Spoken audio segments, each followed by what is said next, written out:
that movie, I was supposed to take notes on whether or not they fulfilled their ethical commitment to each other. So that's what this speech is going to be about. I felt like there were many examples in the movie to where they were all fulfilling ethical commitment, like such as the groups of the astronauts or mission control or even the families of the astronauts. Like some of them weren't conforming to the media during some of this, and then some of them were being calm when it was extremely dangerous conditions, and then also there was a few of them that held to their moral beliefs instead of doing what was expected of them. So that's what I'm going to be talking about.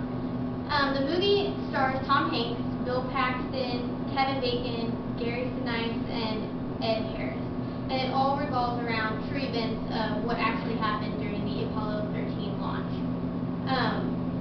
I've watched the movie plenty of times, and this was the first time that I actually noticed the ethical commitments in the movie.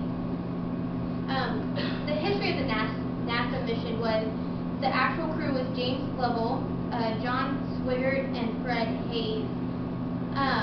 It was just a three-man crew, and they were aboard the Odyssey, and then the lunar launch that they were supposed to be in when they landed on the moon was called the Aquarius.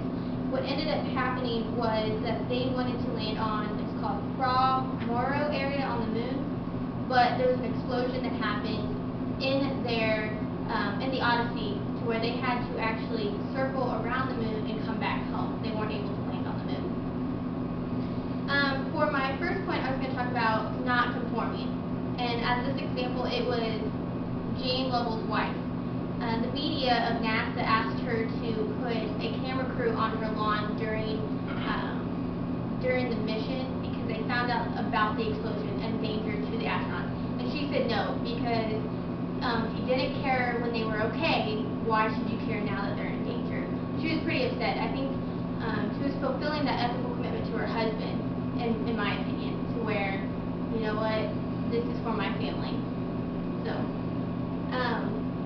after fulfilling ethical commitment on Earth, now there was ethical commitment fulfilled in the spacecraft. Like I said, there was an explosion, so this brought a lot of challenges. They lost quite a bit of power. Their oxygen was leaking out.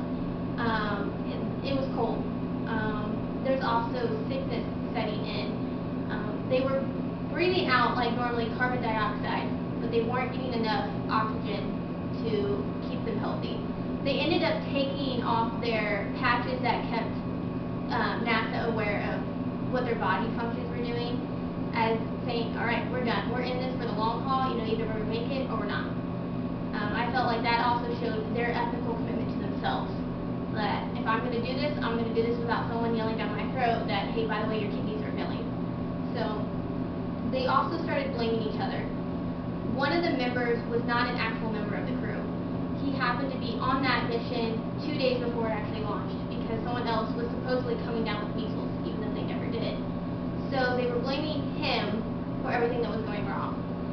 Farther down in the movie, they started getting along as a team and realizing, hey, we could not have prevented this. This wasn't our fault.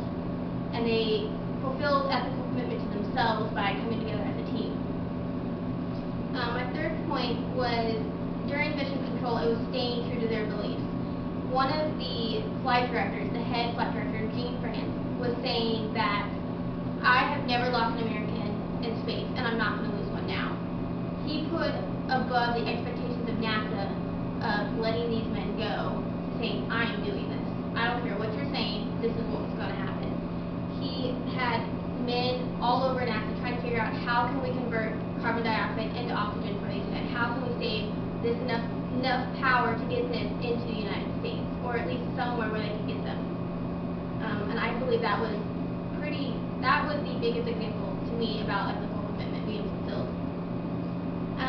In conclusion, I really think this movie shows that sometimes your moral beliefs come before what's expected of you, and you have to go with your moral beliefs before you can say, you know what, that's what they want me to do, but I'm not going to.